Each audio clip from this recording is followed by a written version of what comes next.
Now, I told you the Yankees had a great deal of guilt about what they did to the South, and a whole lot of Yankees actively supported the Southern cause in any way they could. Well, at the inception of the Lincoln administration, Congress passed the Sedition Act. That is that they declared anybody who was helping out the Confederacy to be an enemy combatant. As such, they received no trial and they got thrown directly into prison. Now, Congress didn't mean for Lincoln to get as much power out of that act as he took, but when you give the administration an inch, it'll take a mile. At this point in time in history, the only mass form of communications was the newspaper. Well, as the election of '64 was starting to move into the election cycle, Lincoln used the Sedition Act. Any newspaper that wrote bad things about Abraham Lincoln or his administration, don't you know they were helping out the Confederacy? They were closed either temporarily or permanently. Now, they didn't tell us that in school, did they? They arrested the editors quite often. They were, of course, were guilty of sedition. They threw them into prison. Now, what I'm getting ready to tell you is absolutely true. Up north, during this election cycle, any person that got out on the street corner and got a crowd and said, "Don't vote for Abraham Lincoln, he's a scoundrel, he's a usurper, he's a tyrant," that man was arrested and thrown into prison too, without a trial. Now, there's some people today that are concerned that maybe in the future the United States government might start doing the same thing to the citizens. Well, folks, it's a concern. They did it 150 years ago. They might do it again. But Lincoln used this Sedition Act to stifle his opponents from being able to put out any information against him, and this, of course, helped him win the election. And what did they do with the people that they arrested? Well, they were considered enemy combatants underneath the law. So they did with them what they did to rebel prisoners, and they threw them into prison camps. Now, once again, this is what I'm getting ready to tell you, and somebody might want to take some notes on this, is a true thing. The prison camps were turned into extermination camps. Now, you never heard that before, but it's true. Now, I'm getting ready to read you it's called a Sense of Congress resolution. Now, remember, and Phil touched on it, when Congress sets up a department like the Department of Education, the Congress writes the rules and says, this is the purpose, this is what you're supposed to do, this is what you can do and what you can't do. That Congress is the boss.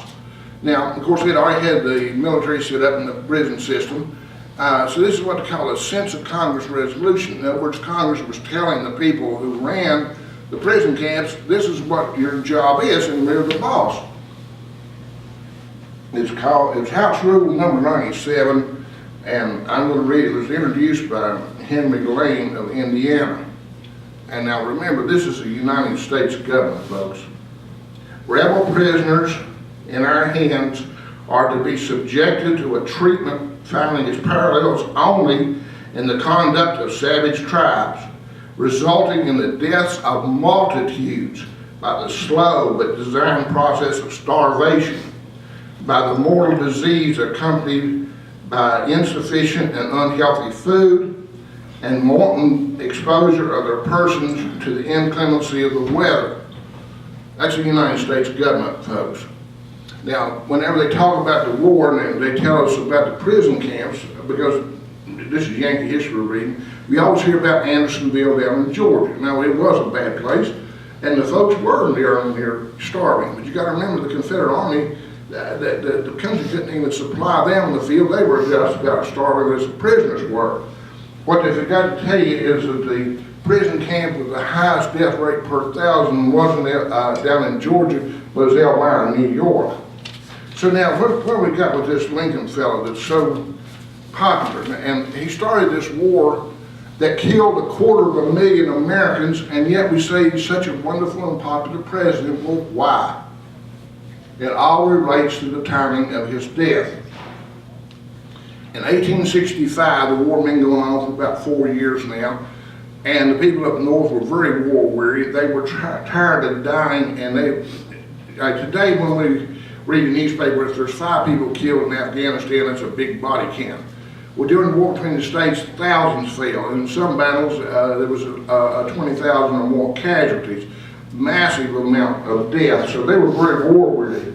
But in 1865, it could be seen that the Confederacy was collapsing. Every day there was another article in the newspaper about a battle that the Yankees won and how the South was sinking lower toward knees. And so there was a state of euphoria developing up north. And this Lincoln, who he barely even ran the second time he ran, he barely got re-elected president. But he was becoming extremely popular because of what was happening in the field. And this is when he got shot. Now, some of you in here are old enough to remember whenever John Kennedy got shot. He was not a popular president. People were giving him a hard time. The press was on his hiney. But whenever he got shot, what happened? That all went away. He became Saint JFK. Well, the same thing happened to Lincoln, except even greater extent. Of course, now they were involved in a massive war at the time. But also, Lincoln got shot on Good Friday. Well, that didn't escape the attention of the Yankee press and the people up north. This is when Lincoln moved to become the Jesus Christ of the North. There were paintings made showing Lincoln being raised up to heaven as if he were the Son of God. Now Lincoln, by the way, he never joined the church, he was never baptized, and as far as we know, he never made a profession of faith. He may have been formed the other direction, but anyway, the painting showed him going to heaven. This is when they talk about that Lincoln shed his blood to preserve the Union. Periodically you still hear Lincoln referred to as the savior of the Union. This is where it comes from. They literally meant that. And from the point of view of the black folks, he shed his blood, don't you know, to get rid of slavery and set them free. And so he became immortalized in that area. Well, at the same time that Lincoln became Jesus Christ for the North, my brain just went out of line. John Wilkes Booth became the Pontius Pilate of the whole South.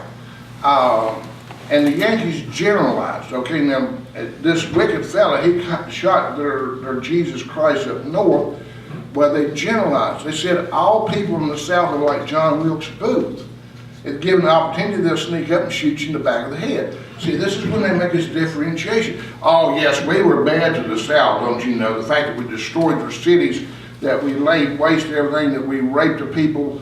And by the way, the black women didn't get off on being raped either. But all this atrocities, and by the way, if you just make a list of the Union atrocities against the war, and war atrocities against the war, and it would fill up this entire room, just a list of what they did. But they said, now we're justified because we're so much better people than those people in the South, what they did to our Jesus Christ Lincoln. And so this is the reason that they justified what they did then, and they justified even to this day. The war has never ended. The repercussions of the shot that John Wilkes Booth fired are still visible if you know where to look for them. Well, this is where the educational system was for about 70 years, because the Yankees wrote all the history books, and by the way, we always have been a politically effect on education. And so this is what was taught for approximately 70 years until the onset of the Black Power movement. This is when the blacks began to get themselves organized, like the NAACP and other organizations like that. And by the way, W.D. Du Bois, he was one of the big organizers at the early stages of the black movement. He was a communist, but he knew that just by using numbers that they could exert political pressure both on the government and on society. And don't think of that as being bad. It's just natural. We as individuals know that if we come together as a group and we have a shared interest, that we're more powerful. For example, let's just say, wait a minute, the Second Tuesday group. We're here because we have beliefs that are kind of held in common, and so whenever the politicians run for office, we want to support you, but once you get in office, we would like to see certain things done that will help out our cause. Well, this is the same thing that the black folks did as they organized and moved forward. Now, they readily accepted the history that was handed down to them by the United States government because it made them look like they were a privileged, or let's say an underprivileged group of people that are needed for assistance. We're always talking about money we're doing slavery. But it made them look like they were the oppressed folks because, don't you know, they were beat up as slaves and this and the other. So it made the South guilty right off, and they accepted that. And that was a good thing for the black movement, but it didn't go far enough. Now, it's becoming more popular today to hear about black history, but black history has been in its making for a good 30 years. And a lot of people think that black history is just history that emphasizes what black folks do. Well, if that's what it was, that's what you can call it. But black history is not that. See, whenever I write a book, I have to have documentable evidence of what I'm saying is true. Black history does not have to have documentable evidence, and we're being taught in school black history. Now, it's not an accident that all this stuff was made up through the black history area, because whenever they started on it, what did they want to emphasize? They wanted to emphasize the slave trade that between Africa and the United States. Well, why? They knew that almost 100% of the slaves that were brought to this country were brought by ships from the northern ports. The Yankees made a fortune out of slavery, transporting and selling the slaves. So they wanted to involve everybody, not just people in the South. And so this is when the black history started off with their nice little legacy that they simply made up. Before white folks came to Africa, don't you know that it was all just one great little kingdom over there, and everybody was equal, everybody had plenty, there was no slavery. See, they knew nothing about slavery until white folks showed up. There's no slavery on there, and everybody was just as happy as they could be, and they were all running around in tropical rainforests. But when I was young, it was a jungle. Now, what happened to the jungle? Did the climate change? I'm talking about the weather and the temperature, and the answer is no. The political climate changed. Blacks didn't want to be told that they came out of the jungles, so today they're out of the tropical rainforest, but it's still a jungle. But anyway, they changed around all this history, and the whole purpose of what is taught in school, and I'm not joking with you, is to make white folks to feel guilty and subservient to blacks. Everything is pointed in that direction. The truth of the matter, of course, is that they had slavery for thousands of years in Africa before the first whiteface showed up. It wasn't a loving society, and Africa, we're talking about sub-Saharan Africa, it was never one country or one culture. They might have been black, but they had nothing else beyond that in common. They had different languages, different everything else. They were constantly at war. The losers quite often wound up in the pot, and they were serving for supper because it was, rampant cannibalism was in that area. And by the way, according to some of the old headhunters, people taste like chicken, so I'm not going to try that. But all that changed, don't you know, when Whitey showed up with his ships. Now, they came from the New England ports, the Yankees, and what did they do? They went out and captured these sweet little innocent blacks running around out in the tropical rainforest and threw them aboard the ships.